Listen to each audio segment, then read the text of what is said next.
Day three, guys. I'm kind of sad. I really enjoyed this. It's been a lot of work, but I love teaching marketing and I'm getting such great feedback from everybody that is providing a lot of value. So that lights me up even further. I'm really excited for you guys to get to this end stage because the previous days were kind of like the emotional part about marketing, which I really love. But now we're going to get into the logical mind and we're going to look at numbers and we're going to look at sales. And if we don't have business, if we don't have sales, we don't have a business, we have a hobby. So I really want everybody who has a skill and a passion that they can serve people with to know how to make it into a viable business so that they can keep doing that. Otherwise, we end up going back and working for somebody else and not being able to bring that out into the world. And I really believe our communities benefit from more of us being able to make a living out of giving people these skill sets that we have. If it's a beautiful product that we make or resource, if it's a life transformational service that we offer them, there's so much value and people are so hungry for these type of things. But if it's not viable and we don't have income coming in, we won't be able to keep doing it. So today is going to be all about getting the income to come in. And I'm going to make this very realistic for you because marketing is a long game. Business is a long game. I'm going to throw some conversion rates at you. And I just want you to understand that if you have decided to build a business, you need to commit. This is like deciding to go into a relationship with someone. And if the first point you see something really obnoxious about them, you bail, it's not going to work. You have to be really, really committed to the long haul. Business is not rocket science. There's a lot to it and there's skill sets we need to develop. But as long as we commit to it, I firmly believe most of us have what it takes to make a viable business. So we're going to do, oh yeah, I have my little hello. Yeah, that's me. I'm going to drop in the chat my links. I know I keep peppering you guys with it, but I want to make sure anybody who's interested has access to this. My boot camp, if you are vibing with this, we're going to keep going with what we've done. This is kind of like the foundation of that. And then we're going to move into building a very specific campaign together. And you'll be able to really leverage what you've done. What I will probably do is I am going to leave that landing page that I have with all the replays and the worksheets. I'm going to leave it up there all summer. If you want to come back and you want to review stuff because you're sitting down to work on it, it's going to be available. If you know other people in business that you want to share it with, go right ahead. It's there. It's free. I just want people to make use of it. And what I will probably do when I get into my boot camp and I'm designing kind of a basic campaign outline, I will throw that worksheet onto the landing page so that anybody who wants to DIY it themselves, you at least have that piece of guidance to pull you through. So hello, I'm Cheyenne. Most of you are returning, but just in case, I'm Cheyenne. I am a marketing coach and consultant, and I work with small business owners and entrepreneurs who want to grow your audience, want to grow online, want to grow your business, but you're coming up against marketing that feels really frustrating and really overwhelming. That is what I do, and that is who I serve. I really, really, really love marketing, which anybody who's been with me these 3 days knows. It's like I'm obsessively passionate about marketing. Day one, we did branding, and you guys created a micro brand strategy. And what I'm hoping by this point is you guys can kind of see the value of this sprint with me.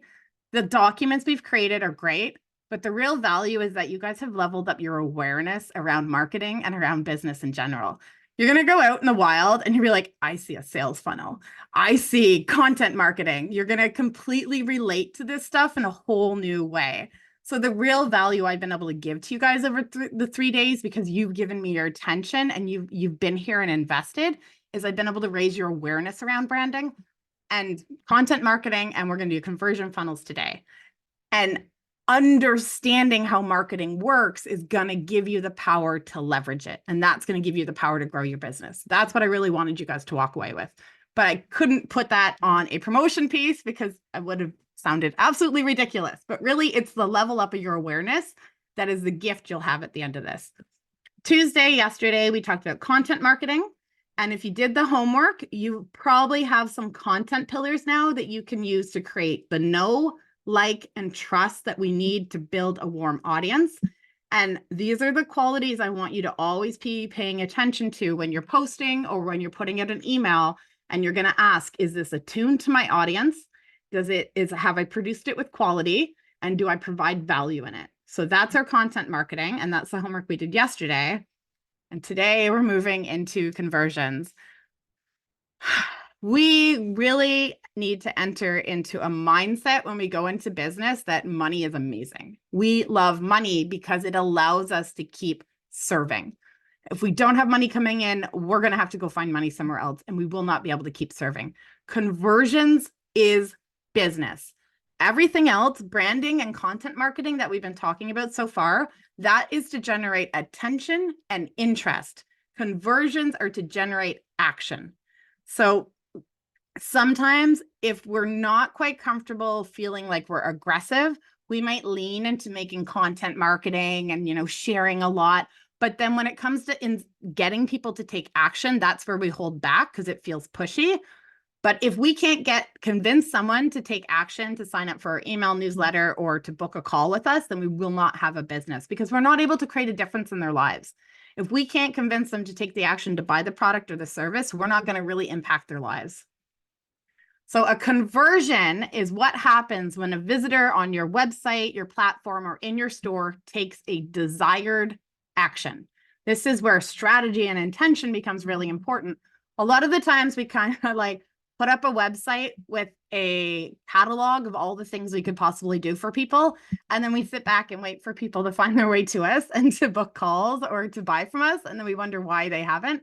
It's because we don't actually have clarity on a desired action, and we haven't built a path for them to take to get there. And that's what we're going to cover today. So it can be something like signing up for a newsletter, booking a meeting, or making a purchase. Conversions are not just sales. It's any specific desired action that we're asking somebody to take.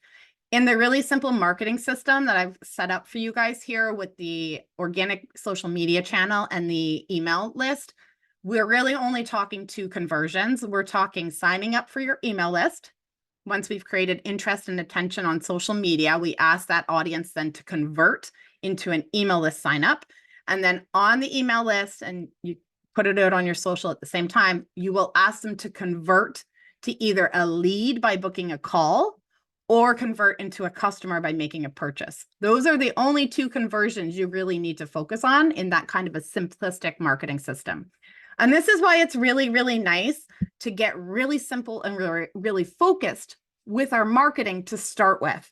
So often we kind of think quantity is going to help us with more sales.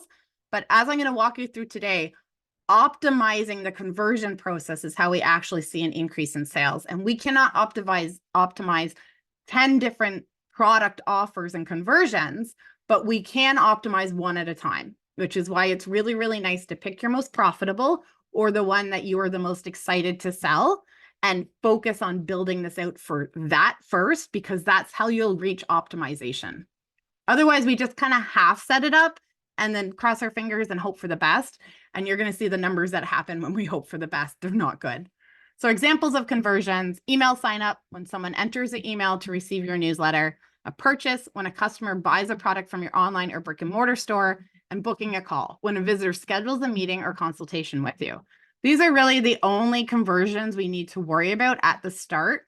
When we have those running really well, that's when we move on to other conversions. Until we have them running well, we're not finished working with them. That's why you'll hear a lot of marketers use the term optimization. It is poor professionalism as a marketer to set something up and be like, okay, it performs however it performs. We really want to always be paying attention to it. And I'm going to show you how you're going to measure how successful your conversion funnel is, and watching it and paying attention and getting the feedback and listening to what our clients and customers are telling us and then tweaking it, because we're going to have a higher percentage come through that funnel when we do.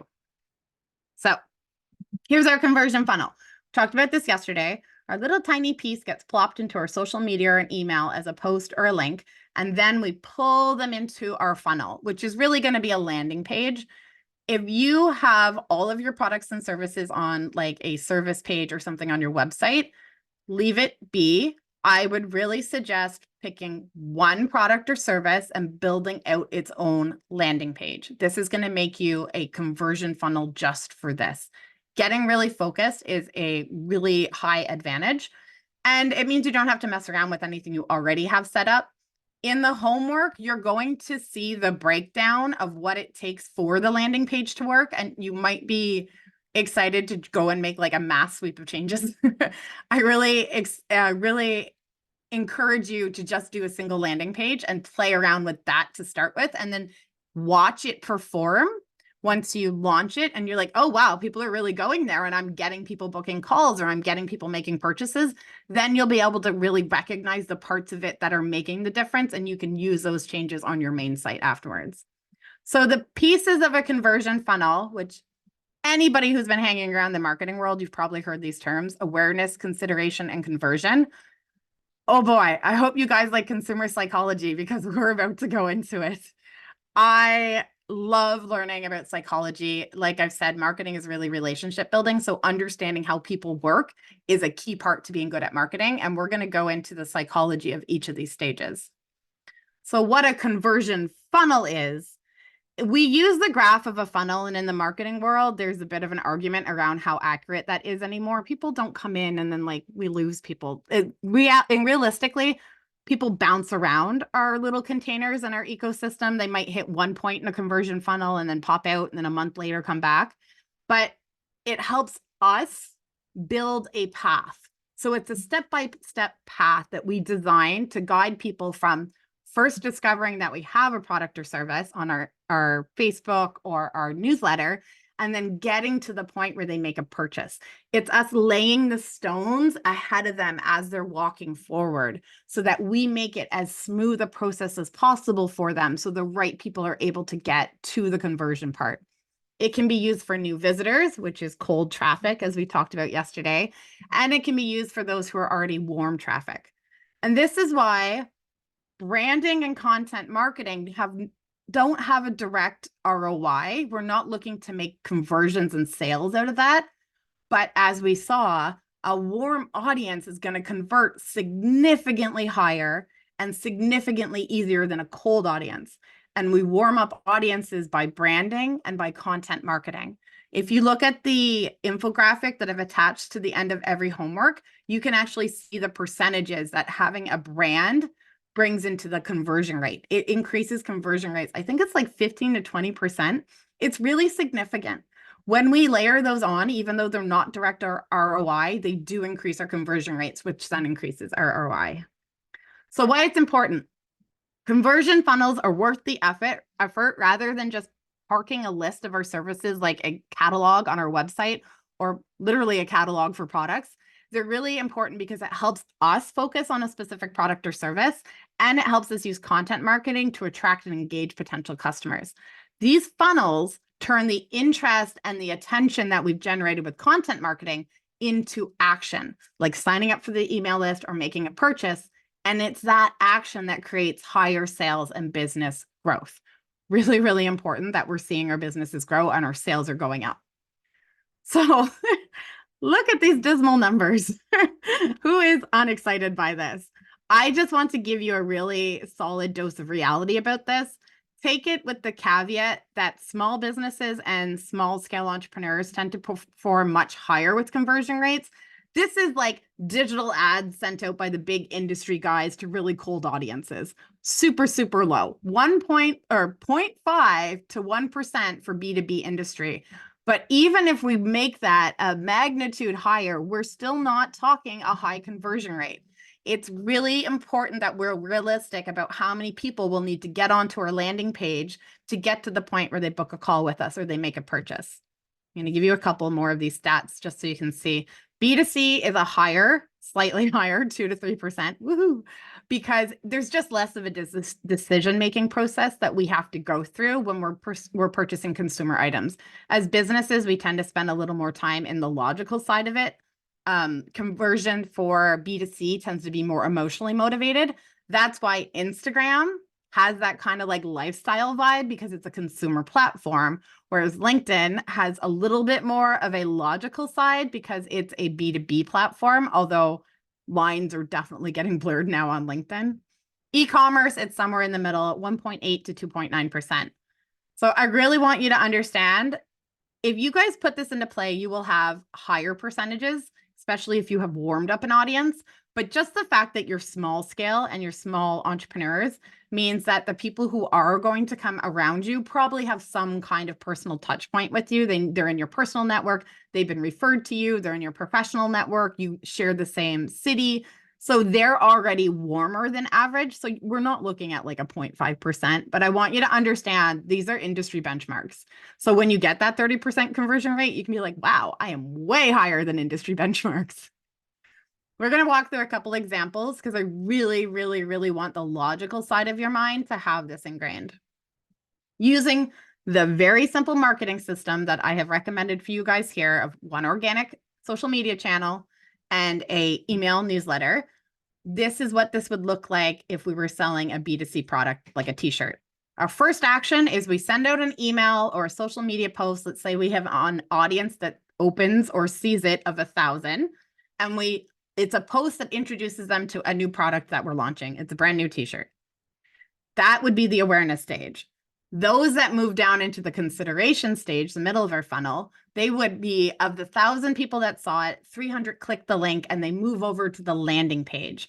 So now on that landing page, we're putting consideration level content, which I am going to break down for you and you're going to have outlined in your homework. And they're going to be on that landing page because now they're in consideration. So they're wanting to learn more about the product that they were made aware of in that first post. And then those who stay on the page and decide to click the call to action button, either to book a meeting or to purchase. Let's say of the 300 who went over to the landing page, 75 decide to click that and buy the t-shirt. They're in the conversion and they've been successfully converted. And that's a conversion rate of 30%. So we still had to start with 1,000 people, even with the 30% conversion rate, which probably takes a warm audience and it takes decent messaging. So being realistic that if we have 500 people on our email list, we're not going to get 400 sales, right? We really want to be mindful that we're not setting unrealistic expectations for ourselves and then feeling like we're falling short. These are industry average. If a marketer says, I have a 30% conversion rate, like you are considered a really, really good marketer. So be gentle with yourselves as you build this out. If it's a B2B service, same thing. That awareness stage, you're going to send out an email or a social media post to your 1,000 people that are going to see it, and you're going to introduce them something exciting and interesting about your new offer or your new service or free consultation. Whatever it is that you've built this funnel for, you put that post or that email out. And then those who move into the consideration stage are going to click on through. They're going to click your link. They're going to end up on our landing page. Let's say 250 of them click through and they're on our landing page and they're trying to learn more about our service or offer. And I'm going to break down exactly what it is they're looking to learn about so you guys know how to put that on a landing page. And then those on the landing page that click, they book the Zoom call, say it's about 50. We're looking at a 5% conversion rate. And that is still a very good conversion rate. Going quickly today. We'll have lots of time for questions is what we will have. My graphics, I had a lot of fun making this one. So the awareness stage, which is that very first stage, even though it's just a post we put out on social media or a link in our email that we send out, it is a really, really crucial stage because if it's not optimized, to use the marketing term, nobody's coming through into the consideration stage. So it doesn't matter how good our content on our landing page is if no one's going to click that button and follow through. So understanding this stage, I want you to really step out of your point of view. This is what marketers do. This is where the science of marketing and the art of marketing comes in, is we are not connected directly to the business.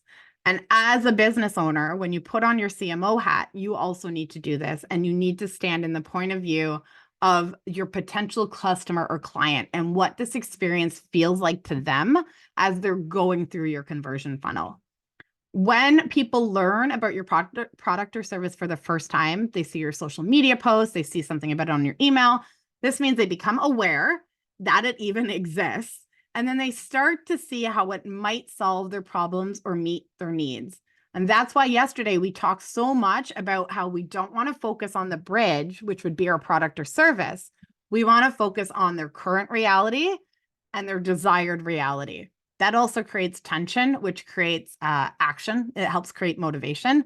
but talking to them from the point of view of, hey, I know where you are and I know what you're struggling with. I have this new service that I've developed that helps people with that. Really, really important, because that's the only reason they're going to pay attention to it. Because in their minds, they're like, that sounds like it might be a fit for this thing that's really frustrating me right now. Or that sounds like that might be the way people get to this really awesome goal that I'm excited to move towards. Really important at the awareness stage, we give them that piece to work with. I love this part. This makes it really analytical.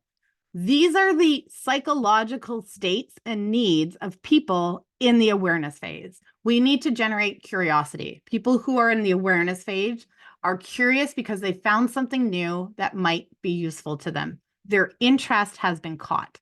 They're also in problem recognition. Marketers also use the term problem aware. And that means they start to recognize a problem that they have or a need they want to fulfill. And they see your product or service as a potential solution. This is why it's really important, again, to tap into the current reality and the desired reality, because just telling someone you have a product or service means nothing to them. And if you expect them to jump to the conclusion of how this is going to help them, you might as well just hand them over to your competitor, because they're going to do the work of helping them understand that. And they are developing interest. So they have a mild sense of interest. They're giving us some attention, and they're interested in getting to know more and to see if it's worth considering, which then becomes the next stage. If you give them enough to meet those three needs, those people who are a fit will then move into the consideration phase. As a marketer, this is why I find it really, really important not to start with, oh, what would the market respond to and how do I force that on a business? But to start instead with, what does the business have already? What is it that this person does as a business owner that has met the needs of others, like this target audience? And how do I bring that into the marketing? So it's never about arbitrarily trying to convince and contrive with people that you're going to meet their needs.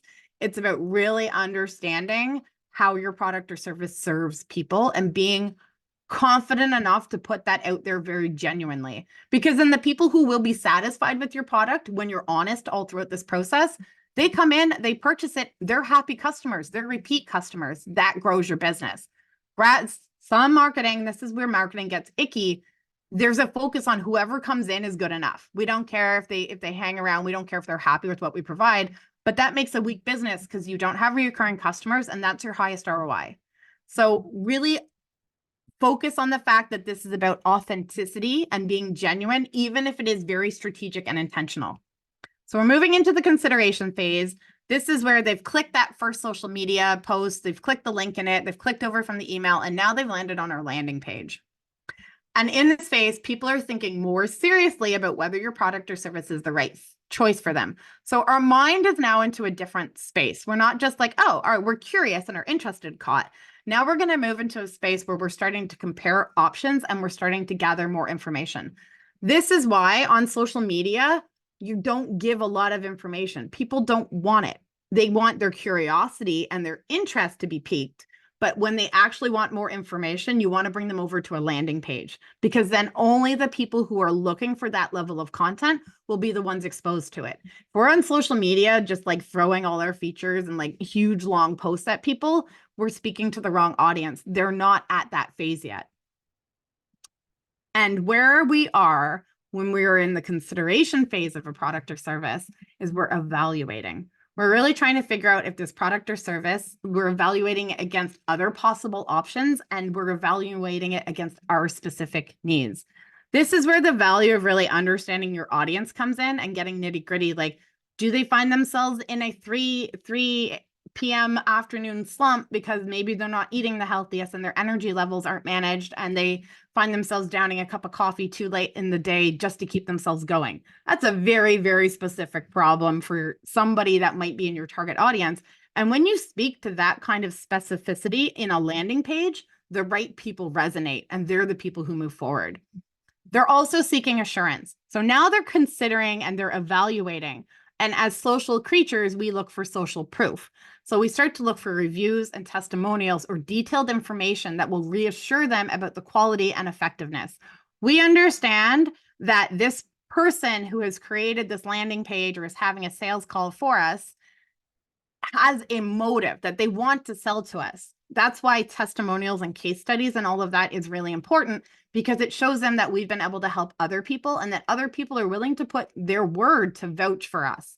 So that gives them assurance that they need to move through the consideration phase. They're looking and starting to have a bit of an emotional connection. We're starting to get an attachment with this concept. So we start to form an emotional connection and start to imagine how our life could improve by using the product or service. Cognitively and psychologically, we're starting to slot it into like, what would this look like if I did make this decision? If I did take this action, how would my life change? So that's why you'll often see in conversion funnels someone describing kind of like, imagine you wake out of you roll out of bed and you're springing with energy because you're drinking green juice. I love green juice, to be honest. I'm in that conversion funnel. But like when you paint a picture, that's why painting an everyday picture with a storytelling narrative is stronger than giving the point blank features, right? It helps them see themselves living the life with this product or service. If you're B2B, you're going to lean less on the emotion and you're going to lean more on the evaluation. So really be mindful of how logical versus how emotional your consumers probably are, your target audience, because these are all suggestions. This is like a recipe, right? And you are going to fine tune this to your people and to your business. So then we get to move into the very bottom of our funnel, which is the conversion phase. These are the people who click and who buy and who book a call. These are the people that we love. In this final phase, this is where people decide to take action. So they're signing up for the newsletter, they're booking a meeting, or they're making a purchase. And what they're going to need in their psychological states that they're in to really move them all the way through the funnel, the people who are the right fit, is they're going to be in a state of decision making. So they need to make that final decision to commit. And that is going to be driven. They're going to be able to check off that need when they have clear understanding of the benefits and how it meets their needs. This is why that first piece that we did on Monday with the brand, and we talked about the different levels of value, what you're really digging into there is the different levels of benefits that you give your customers or your clients. And when we're able to put that on a landing page, when they're trying to decide if they're going to convert, it helps bring them the clarity they need to make a decision. It's a lot of cognitive energy that goes into making choices like this. Then they need confidence. They need to feel confident in their choice because they've gathered enough information and reassurances. Information does not belong at the top of your funnel, and I hope you guys can kind of see why now. It's just not psychologically where people are, but it does belong towards the bottom of your funnel. This is where our emotional mind is bought in. If anyone knows the term of the elephant and the rider, the elephant is your unconscious and the rider is your conscious. And our elephant is bought in. Our elephant's like, let's go forward. But most of us have a rider that kind of like pulls on the reins. It's like, okay, I get that you're excited and you want to go rack up my credit card, but let's take a minute here and see what's really going on with this. And that's where we start to give a bit more of the data and a bit more of the heavier, less interesting information behind our stuff. If you're doing a coaching program, how many hours of meetings you get, how long of a process it is. If you're doing a product, the weight, the specs, that kind of stuff, that will help build up their confidence. And then the other piece is we really need them to be action-oriented. Branding and content marketing creates interest and it creates attention. We're not looking for them to take action. But if we're going to be a business, we need to be able to inspire people to action. We need to be able to help them be ready to take the next step and motivated by the desire to solve their problem or achieve their goal. Psychologically, one of the ways that we do this is using that bridge concept that we talked about between their current reality and their desired reality, and really illustrating that for them about how, like, if you take this course or if you buy this product, usually my clients or my customers see a difference within X amount of time, or this type of product makes your everyday life so much simpler, and really painting the difference between where they are versus where they could be. That primes our minds to be like, well, I could just come back next month and buy this, but I would rather already be there next month. That's a really big hurdle that sometimes marketers and advertisers use really slarmy tactics to get. If anyone has ever seen one of those arbitrary countdown timers on a landing page that most of us know is not real, that's somebody trying to incentivize action by a sense of urgency. But we want to do it in a really genuine, authentic way, because if you are offering a product or service, I am 99% sure it's because you genuinely believe people are better off having it in their lives, that it brings them joy, it brings them transformation, it brings them fun, whatever it is you are certain it brings them. I am sure if they were your best friend, you would rather them buy into it now than wait another year or another 6 months to buy into it, if it's what's right for them. You wouldn't be selling it to them if you didn't think that it was something that would truly bring them value. And that's a benefit that we have, right? That's one of our advantages as small business owners and such. I only have a little bit left, and then I'm going to open it up for discussion because I know I've thrown a lot at you guys the last couple of days. So the rule of these conversion funnels is, and this is why I really want you to understand why optimizing them is important, because if you fill the needs of each of these stages, that's when we get a conversion. If we don't do the awareness stage well, we're not going to have anyone flow into consideration and conversion. And this is something that I find most of us fall into the trap of initially. It's that we might post about our stuff on social media. We might let people know that we do things. And then we're like, okay, I'm going to sit back and wait for someone to come do something. But we haven't done anything to help them through the consideration stage or the conversion stage. So they might be like, and I am just as guilty as this, which is horrible because I'm a marketer and I know better. But at the beginning stages of my business, I definitely did that, where I'm like, I'm a marketer. I do marketing. Come find me if you want to talk about that. I had nothing to help people understand and make these decisions as I went along. So optimization of a single funnel, working with it over a couple of months, watching your analytics, paying attention to if you put out a post on social media and then you find like, oh yeah, you got a whole bunch of engagement and it said a couple of people click through, but then nobody did anything on the landing page. That tells you that your landing page is not generating any kind of movement for people. It's not landing on with them. And this is not about perfection. You guys already have a really strong benefit in the fact that anybody who is moving into your funnel will probably have some kind of warmth around you. So don't get caught up on making this like absolutely perfect and trying to make sure you can execute this on a really high level. It takes time. Even just having it set up to hit the basic stages is going to give you a huge advantage over most other small businesses and entrepreneurs. When I come into a client and I set this up initially, like the results make me look like I am the most incredible marketer in the world, but it's not that. It's just that so few other businesses on this level are even using a simplistic version of that, much as I like to think I am the most incredible marketer in the world. So awareness, they become curious and interested in your product or service. When you put out awareness piece of content, that's our goal. We want to generate their curiosity and their interest. That's what we're aiming for. You'll notice when well, maybe not, but anybody's on my social media, I'm not very active on social media, but when I put something out, I know the audience, there are people who are paying attention, and I know there are people who are close in my network. So I will literally put, hey, I'm doing something cool. Want to check it out? Go over to the landing page. I don't bombard them with the details. I just pique curiosity for those who are like, yeah, Shine does some pretty cool webinars and I get a lot of value out of it. So I'm going to go over there and figure out what the details are. Consideration phase, they're going to be evaluating their options and looking for reassurances. So we're now, because we are getting a little more serious about considering moving into a transaction, we put a little bit of the brakes on and we're like, okay, that post was interesting, but now you're going to have to meet some criteria for me to be able to make this choice to move forward with you. And it is our obligation as business owners and as people acting as our own marketers to make sure we have the content on that page that meets that need for them. We should not be expecting them to do the work of convincing themselves to buy from us. That it's backwards, even though it is a natural instinct most of us have. We're like, well, I know what I make has a lot of value. I know what I do has a lot of value. I just want people to buy it. But how are they going to know that? They know that through our marketing. That is the job of our marketing, is to create perceived value. That's a really key point to remember. Marketing is really just creating perceived value.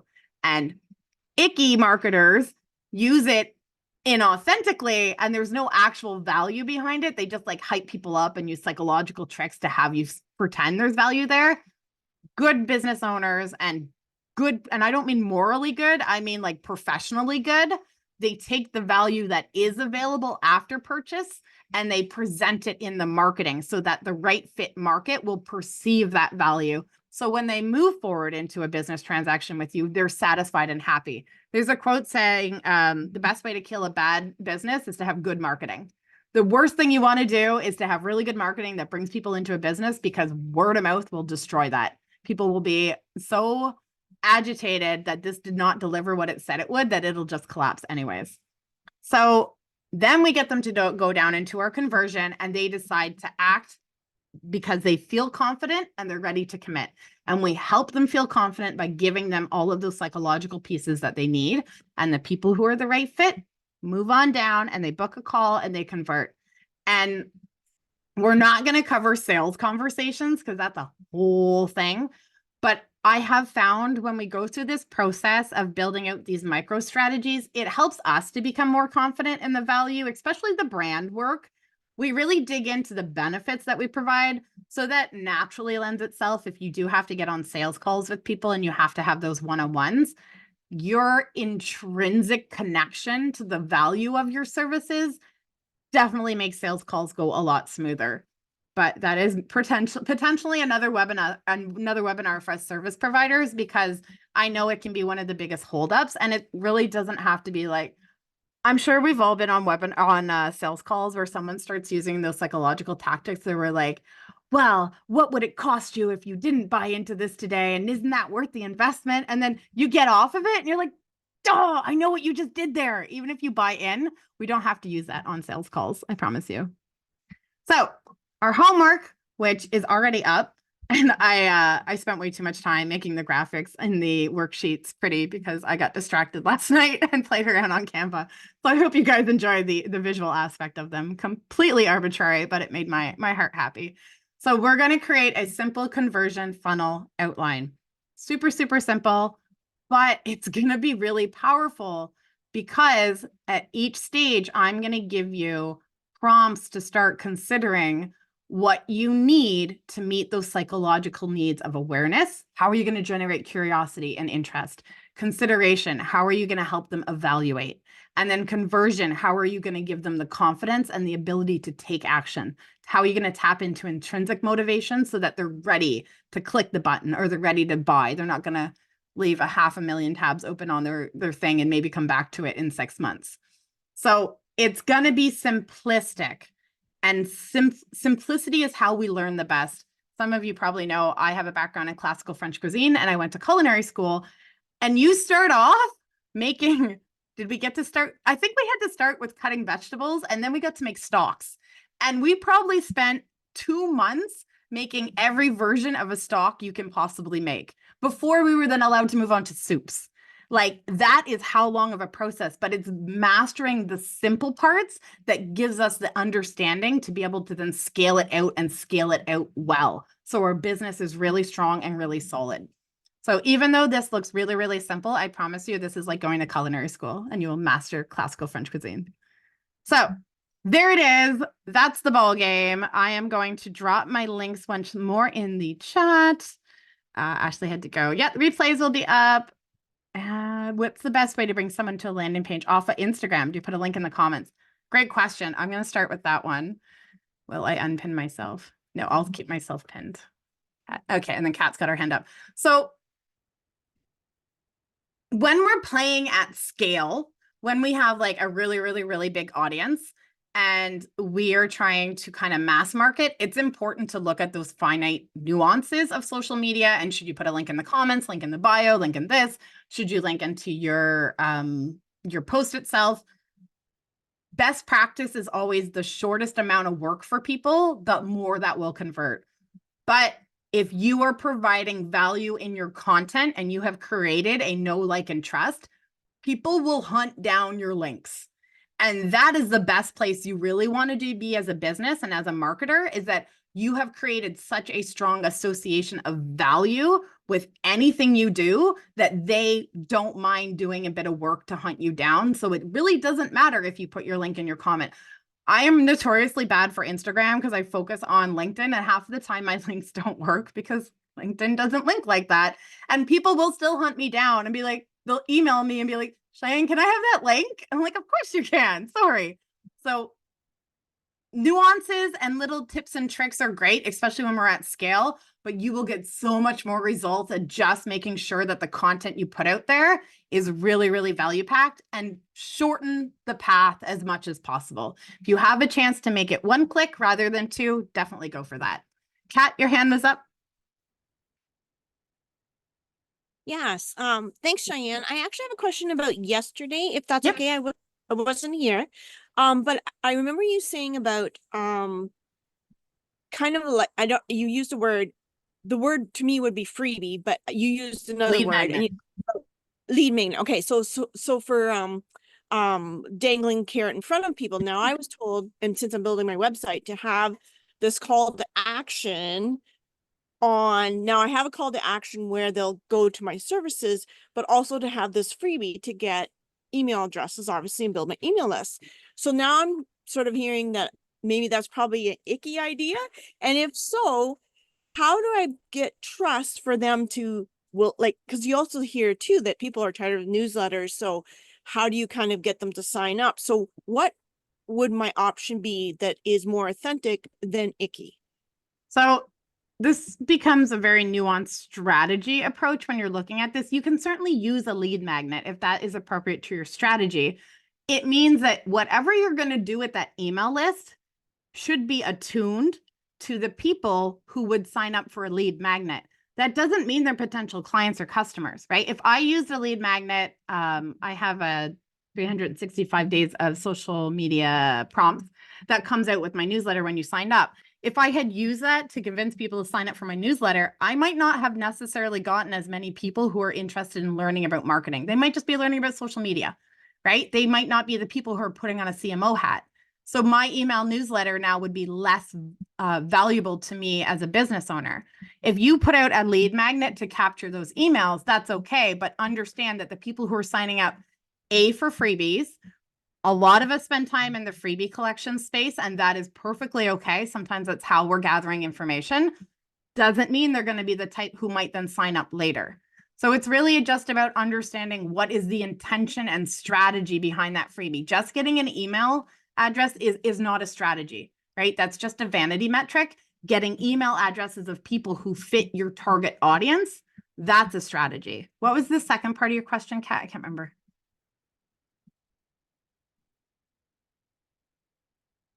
I know there was a second part. My brain got all Sorry. excited. I think that was pretty much it. So if my if my freebie is um like very niche down, and that would be okay then, because they probably would want my newsletter. But I think is what I'm hearing. It has to correlate with the newsletters, um not be as generic like social media versus marketing, but be as niche down to my niche as possible, I think is what you're saying. And that way, if they're signing up for the freebie, they're also going to be interested in the newsletter. I Exactly. think that You don't want email addresses of people who are not going to receive value from whatever follow-up email you have.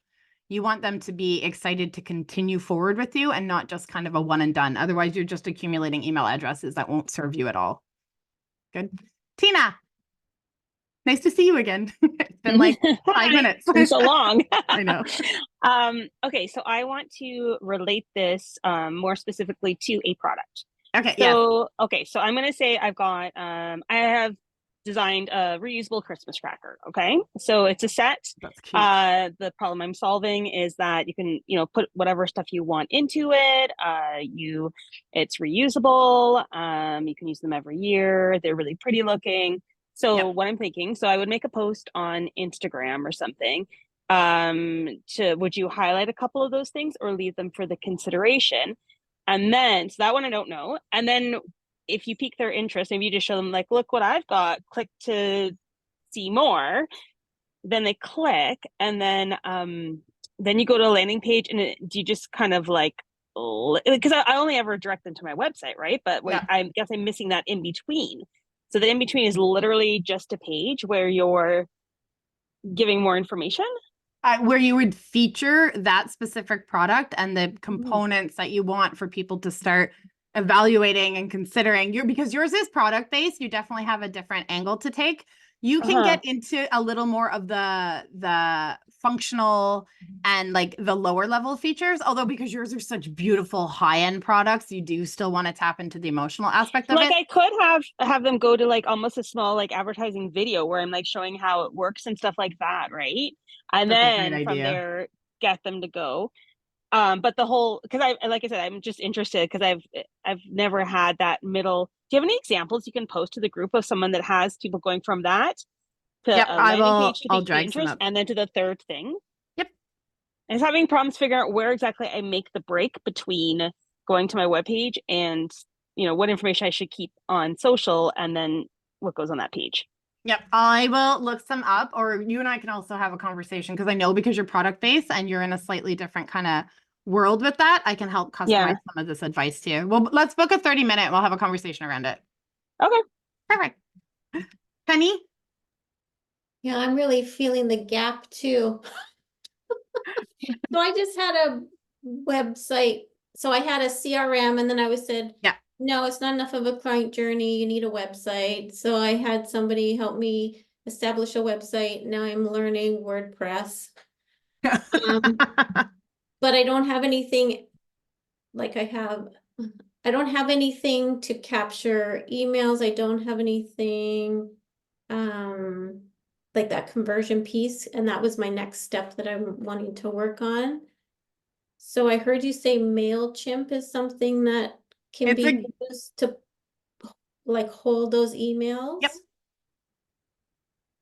And analytics, I've heard it's a good thing. I've heard it's, unless you understand it, it's not a good thing. It's just, so much information coming out. And this is again, like, it's that putting information out there and yeah, that's where my gap is. I'm trying to figure that one out.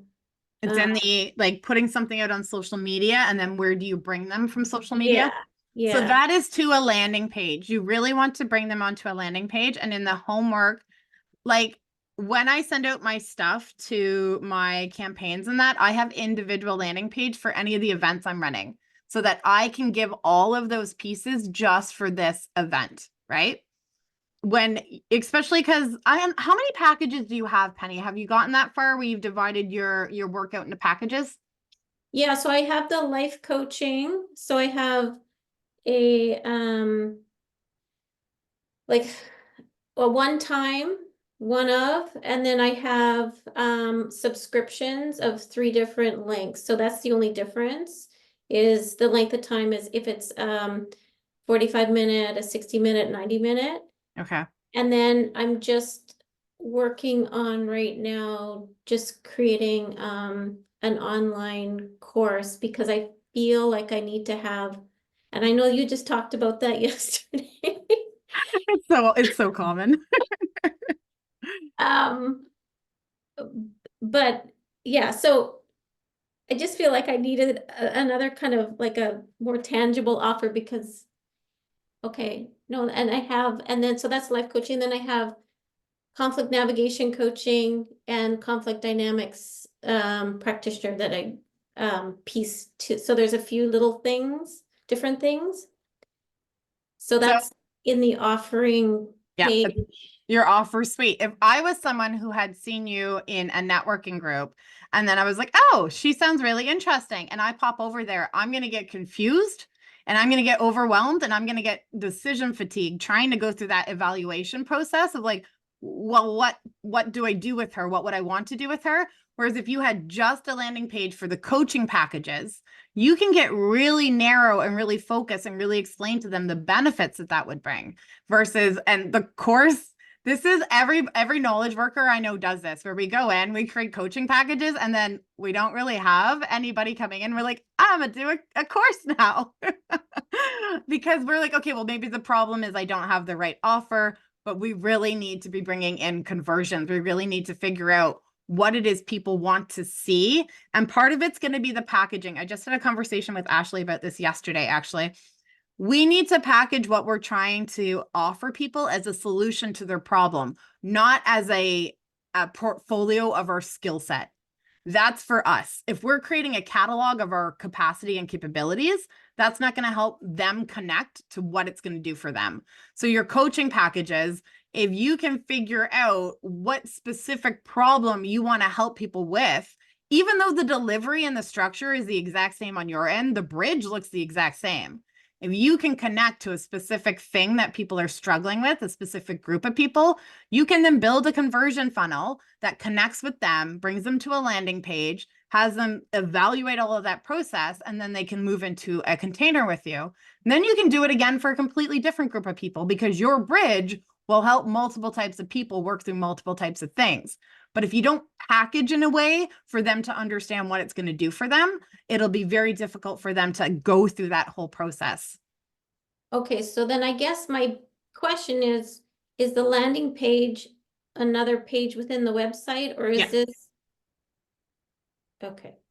Yeah, so if you click on like my fall bootcamp page, that's just a separate individual unconnected page on my website. It is just that hyperlink that I send people to. You can't get at it through any other way other than you have the link itself, because that's what makes it part of the conversion funnel. If people are seeing a social media post and I've added the link, then they're aware, and then they're following it down. And when they hit the landing page, they enter the consideration stage. It's not just out there for anybody to find. You can put it, but it's not going to give you any value. It's intentionally walking people through the path of getting to the end point, of getting to a call of action that makes it really, really effective. So how are you putting in your landing page that is not accessible unless you want them to? So that's just on WordPress. It just is about if it's part of the navigation header or the navigation bar. This is the technical piece. I use WordPress too. I'm lucky that I have been doing it since like the early 2000s, because Yeah. what a headache it can be. It's just an isolated page that isn't linked anywhere else on your homepage. There's no button to access it. It's still in the background, but the actual user can't click on anything to get through to it. So you've created something with an HTML link that you put in your information and it takes them directly there. Yep. So that's why I always include my links here, because if I told you go on my website and find it, you wouldn't be able to. There's no access to it from my website. And the nice thing is, once you have a little design that's branded and works for you, you just copy the page and change the content on it. Don't overthink it. It doesn't have to be a huge hurdle, but having just a single page that you're asking people to look at and to process will help them move through that funnel much more effectively, and it'll be much more optimized than asking them to wade through everything that's on your website. Okay, so then I could link it, because I have a CRM which is linked to the, so I could have it the same sort of idea, my own landing page that links to the CRM. Yeah. That has all the information, kind of thing. Okay. I know it's a Stretch and lot. sniff exercises coming up. The replays will be up for the rest of the summer. So as you're going through this and you're trying to implement, if you're like, I remember that, but it's not clear, maybe I'll go rewatch that part. It'll probably help increase your understanding as your actually implementation is the best way to increase our understanding, right? Thank you. Perfect. Okay. Any more questions? We've got 5 minutes left. I'm sad we're done, guys. This is a lot of fun. I will, in the fall, I'll run more stuff. I'll be quiet over the summer. But in the fall, if you guys jump on my email list, you'll get all the information about any other events that I'm running. I am part of another group called Exploring Entrepreneurship for Women, completely free, monthly meetings. I know Nilu, Erin, Kat's been there. Really great kind of roundtable discussion around the mindset and skill set for women. The link for any of my meetings, if you join the newsletter there, I always share my workshops in that there. Tina, your hand is raised. Is it still raised? Yeah, I forgot to lower it before, but I actually do have another question. So the my question has to do with, so when you say, okay, see link in bio, those can get pretty clogged up with a lot of links. Do you regularly clean them up, or This what's a is good campaigns. Great question, Tina. Thanks for the lead in. So Okay. as a marketer, you want to have, ideally in the background, you have a bit of an evergreen where anyone who's generally interested in you knows to go to your website. You know, you always want to have that accessible, but then you want to really focus on a singular campaign at a time. You want to decide one product or service you're going to run a promotional campaign for about once a quarter is really great. And then you have everything focused on your link in bio on that, on your newsletter on that, on your social media on that. And that's building a campaign, which is what we're going to do in the boot camp. Perfect, Layden. Just like pitch that right to me. I love campaigns because it helps clear it up for us and it helps clear it up for our audience. And it actually makes it makes marketing a lot of fun because we're running something. It's kind of like Mad Men. If anyone ever, I fell in love with Mad Men, and it's that like fun coming in with something creative. We're focusing on a single product or service. We're getting other people really energized about it. And then we get to follow it through, see some sales and leads come in, and then we get to close it off. And then we get to move on to the next thing that we really want to focus on. And that stops from our marketing from getting really routine and mundane for us. And the energy transfers through to our audience as well. When we're hyped up and excited about something, especially going into Q4, anybody who, not just product based, psychologically moving into September, we are hungry to go back to routine and structure. I know right now we're all like summer and the beach. By the time we hit the last couple of weeks of August, we're like, I want routine and structure back. And people get really excited to jump into new courses or to level up themselves as people. There's a lot of reinvestment into yourself at that time because you've been busy with family and stuff during the summer. Gym memberships spike up. So if you have something that you want to see an increase in sales or conversions and leads for, really consider using the summer to create a campaign that you can then launch in the fall. It's a time I don't want any business owner to miss out on. It's really advantageous that we use it intentionally because there is a lot of increase in economic activity during that time. And if you want to do it with me, join my boot camp. So Okay. Nilu, I saw you sent me a message. Yeah, we can book a meeting. Do you have a question too? and just quick one thing. So I worked on my friend's website through WordPress for a long time. Yeah. So for a long time, 2014 or 15, to help. So if anybody wants LinkedIn, they have a free courses. I just want to share from the beginner. So this is the link.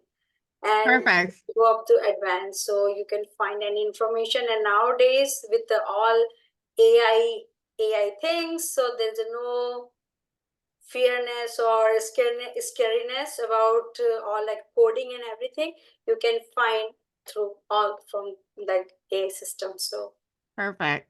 Thank you, Nilu. It's true, right? WordPress, sometimes things can feel daunting, but AI has definitely made things a lot more accessible, right? and one thing, just last quick one thing. Yeah. For the AI, but because I'm just working on AI, another thing with the one group.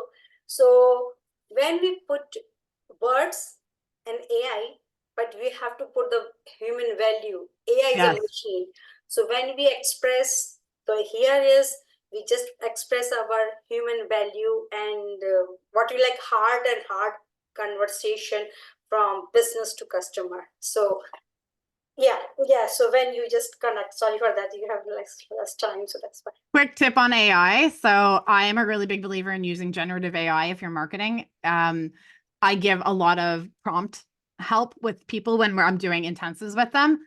That brand, that micro brand strategy that you guys created on the first day, copy, paste it, feed it to AI and tell it, this is my brand. Now write me a landing page for it. And it's not perfect by any means, but it will actually extract all of the brand voice, all of those pieces that we created, and it will layer it on top of what it generates for you. So it will give you a block of marble that's really well suited that you can then carve away and refine. Really great tip. Thanks, Nilu. That was I did. You did it already. I love I'm it. just playing with the tools. Yeah. I'm telling you guys, I love AI. I don't think we should be boohooing it. I think it's really important as business people, we acknowledge the tool that it is and we spearhead using it in a way that is authentic and adds value. And we're not just trying to generate AI books and sell them to people with AI ads. I don't think that's the proper use. Okay, it's 2:00. I have to tell you guys, thank you for joining me. This has been really amazing. Not just because you've let me teach you and share my passion for marketing, but because you are all their small business owners and entrepreneurs. And I come from a long line of it. My mom is a small business owner, 3 or 4 generations back.